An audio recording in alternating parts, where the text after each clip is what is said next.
Bonjour à tous et bienvenue pour ce 6e podcast des podcasts du GM. Alors aujourd'hui, je suis en compagnie de Anna, Jules et Lucille qui vont maintenant terminer leur formation EIGM et qui sont ingénieurs EIGM. Donc je vais les laisser se présenter tour à tour. Anna, si tu veux bien commencer. Yes, bonjour à tous. Du coup, moi c'est Anna, j'ai 23 ans, donc je suis une promo 2020. Alors pour faire un peu très brièvement mon parcours, j'ai fait une formation classique, donc je suis arrivée en post-bac. En 4e année, je suis allée à Luleå en Suède. Après, je suis allée au Soleil à Barcelone. Et pour mon stage de fin d'études, je l'ai fait en France. Je l'ai fait à Paris dans une start-up qui s'appelle De Rigueur. Et on en reparlera après, je pense. Voilà, Jules, je vais te laisser te présenter maintenant. Très bien. Bonjour à tous. Donc, moi, c'est Jules de la promo 2019. J'ai intégré le GM en prépa intégrée, donc j'ai fait mes 5 ans là-bas. Je suis parti en Erasmus en Suède. Ensuite, j'ai fait un stage à l'Institut Jean Lamour. Et j'ai fait mon stage de fin d'études au CRM Group à Liège en Belgique, là où je travaille actuellement en tant que chercheur. Alors, salut tout le monde, moi c'est Lucille, je suis de la promo 2020 comme Anna. J'ai fait j'ai fait d'abord une formation classique OGM et puis j'ai fait mon Erasmus à Luleå, tout pareil qu'Anna aussi. Et la 5e année, je l'ai passée, donc c'était un stage d'1 an à l'Agence spatiale européenne à Cologne en Allemagne. Et voilà. Très bien, donc on va commencer avec une première question et je vais demander à Jules de présenter son entreprise et qu'est-ce que tu fais là-bas. Ok, très bien. Donc mon entreprise, c'est le CRM Group, donc le Centre de recherche métallurgique. Donc c'est basé à Liège en Belgique.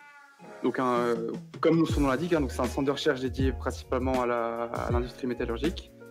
C'est un centre de recherche à la fois privé et public, donc on travaille avec d'autres centres de recherche, on travaille avec la région wallonne, on travaille avec différentes entreprises et on travaille sur plein de sujets différents, que ce soit l'énergie, le développement de la fonctionnalisation de surface et toutes sortes de thématiques liées de près ou de loin à la métallurgie.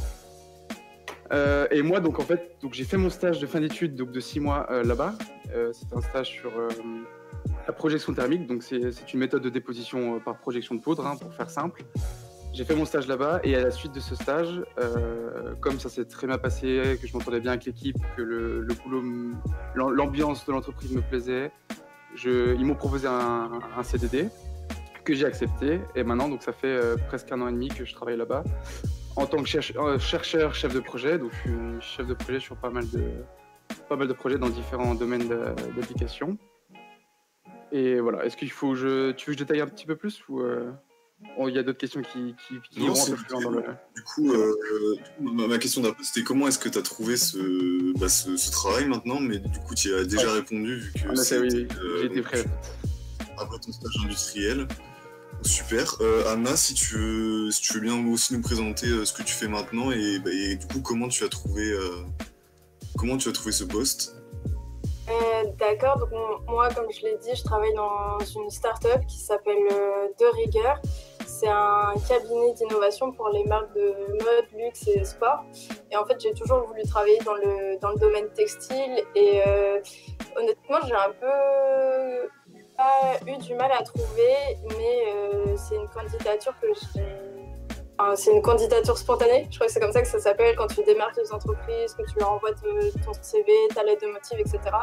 Je connais un peu le milieu textile et j'avais retrouvé le catalogue d'un salon qui s'appelle Première Vision et du coup j'avais postulé à plein d'entreprises et eux m'ont répondu positivement parce que nos profils concordaient. En fait, c'est une boîte qui a une branche historique qui s'appelle derigueur.tech et c'est de l'innovation technologique pour les marques. Par exemple, pour Lacoste, ils ont fait un sac à dos avec des panneaux photovoltaïques intégrés pour faire de la recherche de téléphone par induction, etc. Et ils voulaient développer une nouvelle branche d'activité qui était derigueur.green, où ça serait d'accompagner ces mêmes marques, mais sur des thématiques environnementales.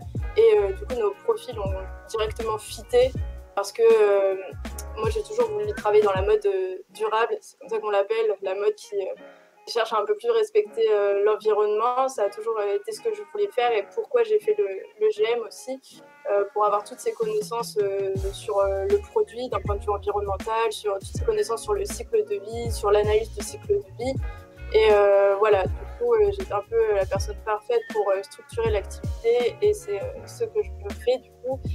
Je structure l'activité d'un point de vue technique. Je crée l'offre d'accompagnement pour aider les marques à réduire leur impact environnemental et derrière, je mène des projets sur ces thématiques. Voilà. Ok, c'est super, ouais, c'est super intéressant ce que tu fais. Et Lucille, pour finir, je veux bien que tu nous présentes pareil que les autres ce que tu fais et comment tu en es là maintenant. Oui, bien sûr.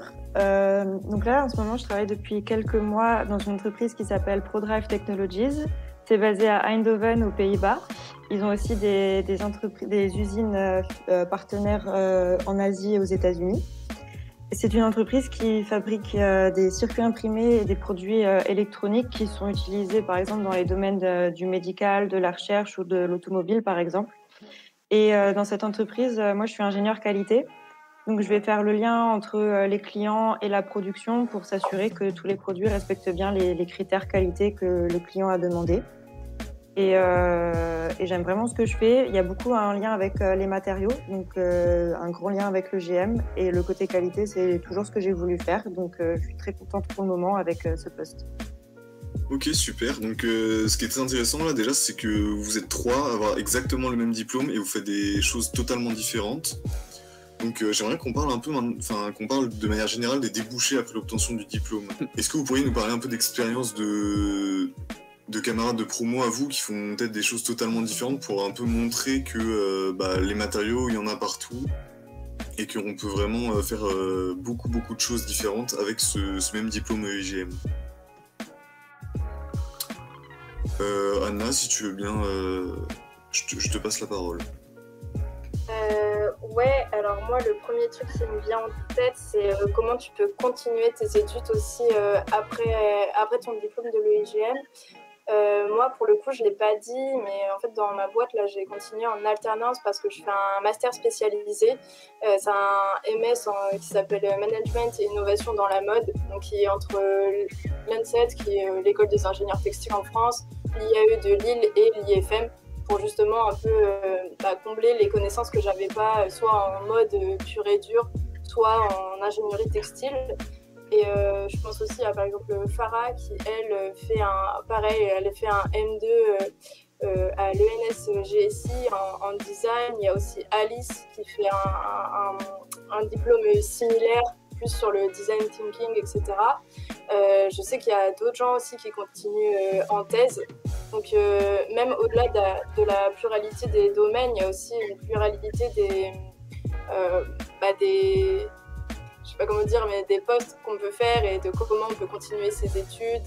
Et ça se voit que le GM, c'est une très bonne base en sciences de l'environnement, en sciences des matériaux. Et derrière, justement, tu peux pousser en faisant des trucs qui t'intéressent encore plus.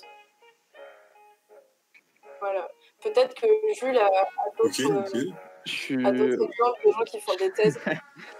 Alors, j'avoue que je ne connais pas personnellement de personnes qui actuellement font une thèse suite au GM, mais je sais très bien que ça se fait sans problème. Moi-même, actuellement, j'ai un travail de chercheur. Et ce travail-là que je fais actuellement, en principe, il faut faire une thèse à la base pour pouvoir le faire. Moi, j'ai eu la chance d'être embauché directement parce qu'il y avait un besoin direct dans l'équipe. Mais normalement, j'aurais dû d'abord faire une thèse 3 ans et seulement après, je pouvais avoir accès à un boulot de chercheur comme ça. Mais ce que je trouve vraiment bien à la suite du GM, en fait, c'est que c'est pas tant toutes les connaissances qu'on a sur tous les matériaux qu'on peut avoir, c'est surtout, je trouve que ça nous apporte une vraie logique de raisonnement et ça nous permet vraiment de tout faire, en fait. Enfin, là, je vais reparler de mon cas encore, mais typiquement, moi, je travaille sur plein de sujets différents qui n'ont rien à voir les uns avec les autres. Et chaque sujet, faut savoir s'adapter. Il faut savoir prendre les connaissances dont tu as besoin pour pouvoir aller un peu plus loin dans ton projet, etc. Et vraiment, c'est ça en fait. Pour moi, le GM, ça t'apporte vraiment une certaine logique pour te débrouiller et te permettre de te débrouiller sur n'importe quel sujet, entre guillemets. Évidemment, c'est bien sûr toujours relié aux matériaux, mais des matériaux, l'avantage, c'est qu'il y en a partout. Donc, en soi, tu demandais les débouchés après le GM. Pour moi, elles sont infinies en fait. Enfin, tu peux vraiment te retrouver dans n'importe quelle entreprise. On aura besoin d'un ingénieur comme ça. Donc, ouais, c'est ça le GM. Ouais, je suis tout d'accord. Ok, c'est super. Du coup, là, Jules, t'as un peu abordé. Attends, je vais te donner la parole juste après. Pourquoi, Jules, t'as un peu abordé, c'est parce que de ton point de vue, ce que t'as apporté la formation UGM. Ouais. Et Lucie, tu pourrais un peu me dire, toi, de ton point de vue, qu'est-ce qui caractérise vraiment ce diplôme EIGM? Alors, pour rebondir sur ce que Jules vient de dire, je suis tout à fait d'accord sur le point de vue que les matériaux, il y en a partout. Donc, le GM, c'est une école de matériaux, donc on a les bases solides sur tous les types de matériaux possibles. Mais au-delà de ça, vraiment, ce que le GM apporte, comme a dit Jules, c'est on sait s'adapter à toutes sortes de situations, tout nouvel environnement. Et on est vraiment devenus des débrouillards par rapport, notamment grâce à tous les stages qu'on a pu faire et tout. Et on sait vraiment s'adapter. Et le fait de savoir s'adapter, plus le fait que les matériaux, il y en a de toutes sortes différentes et dans tout type d'entreprises différents, les débouchés sont vraiment très, très, très variés. Et enfin, pour rebondir sur ce qu'a dit Anna juste avant, sur les différents types de formations en plus possibles après le GM, moi, j'ai fait 6 mois de cours en ligne l'année dernière pendant mon stage. Donc, j'ai fait des cours du soir. C'était des cours donnés par l'université de Munich. Et je savais que je voulais être ingénieur qualité. Donc, c'était des cours de Six Sigma, en gros, et de Lean Management. Donc, c'est des techniques de qualité qui sont utilisées par la plupart des ingénieurs qualité dans toutes les entreprises. Et oui, le fait d'avoir fait le GM et d'avoir su s'adapter et apprendre d'une manière efficace, ça m'a permis de faire ces cours en ligne-là. Et sans ça, j'aurais pas pu avoir le poste que j'ai eu maintenant. Excellent. Bon, maintenant, j'aimerais bien savoir si vous connaissez des gens ou si vous-même vous avez eu des difficultés à trouver un emploi après le GM. Que Lucie, je vais te laisser répondre à cette question en premier.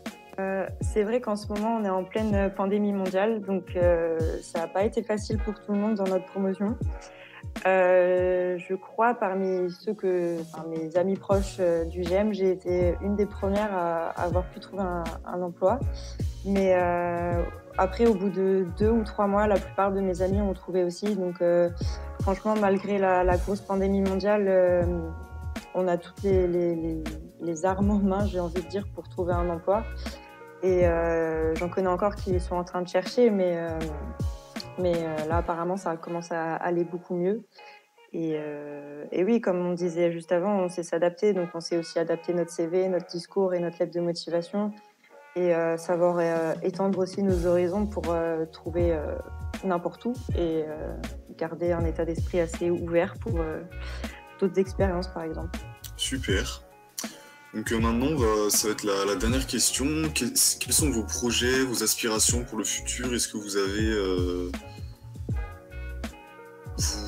avez déjà prévu une évolution dans votre carrière? Jules, je te laisse commencer. Ok. Alors oui, moi j'ai des petites idées en tête pour la suite. Et donc là actuellement, donc j'ai un travail de chercheur, chef de projet, donc ça se passe très bien. Je m'entends très bien avec l'équipe. L'entreprise se passe très bien. L'ambiance est vraiment bien. Le travail est très intéressant, comme j'ai dit tout à l'heure. Je travaille sur plein de sujets différents, donc c'est assez varié et ça c'est hyper enrichissant. Mais il est vrai que moi j'envisage de pourquoi pas chercher un travail plutôt de représentant par exemple, parce que je sais que par exemple on peut faire ça peut-être avec des petits cours complémentaires de management ou quoi que ce soit par exemple, ou de commerce. Enfin, c'est des petites formations complémentaires quoi. Mais ouais, parce que moi, il y a quand même ce côté social que j'apprécie dans mon travail et qui fait que actuellement, bon, c'est clair que la situation actuelle, la crise sanitaire actuelle n'arrange rien dans tout ça, mais voilà, il y a un petit côté social que j'aimerais avoir dans mon boulot que je n'ai pas actuellement.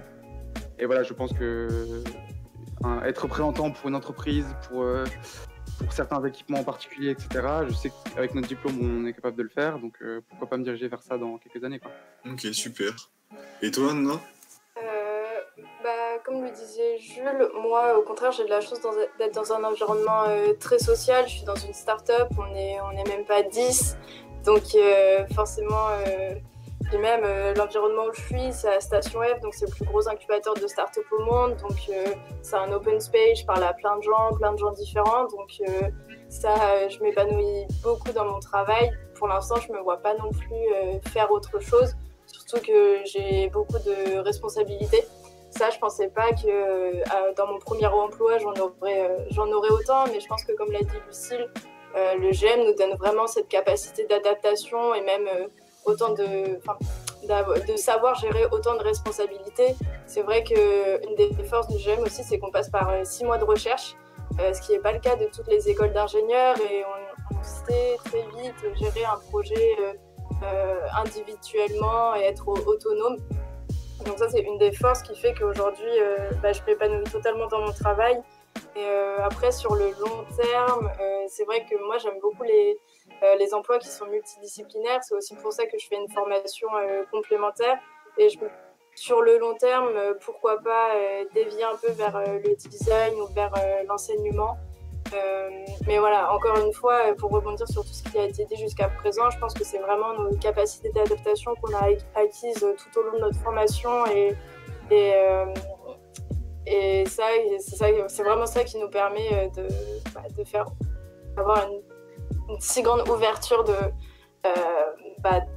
d'évolution professionnelle, et j'ai un peu envie d'explorer plusieurs trucs dans le futur. Super. Et pour finir, Lucille, quels sont tes projets pour le futur ? Alors moi, pour le moment, je m'épanouis plutôt bien dans mon poste d'ingé qualité. J'aime vraiment bien les responsabilités que j'ai actuellement. Les ingé qualité dans ma boîte, on est très autonome et on prend les initiatives qu'on veut. Donc ça, j'aimerais bien garder ça pour mon futur. Ce que j'aimerais bien développer plus, ce serait vraiment gérer une équipe ou une équipe, voire même tout un département dans une boîte. Pourquoi pas rester dans la même boîte, que j'aime beaucoup pour le moment. Mais ouais, gagner en responsabilité et avoir manager plus de personnes, ça serait quelque chose qui me plairait beaucoup, ouais. Très bien. Donc c'est la fin de ce podcast. Je vous remercie tous les trois pour votre participation. C'était super. Et donc c'était le dernier épisode de cette série de podcasts. Donc tous les autres sont disponibles sur la chaîne YouTube de l'UIGM et ils parlent donc de tous les aspects de la formation UIGM. Donc au revoir à tous et merci beaucoup. Merci à toi pour l'invitation. Au revoir à tous. Merci, c'était super. Merci. Au revoir.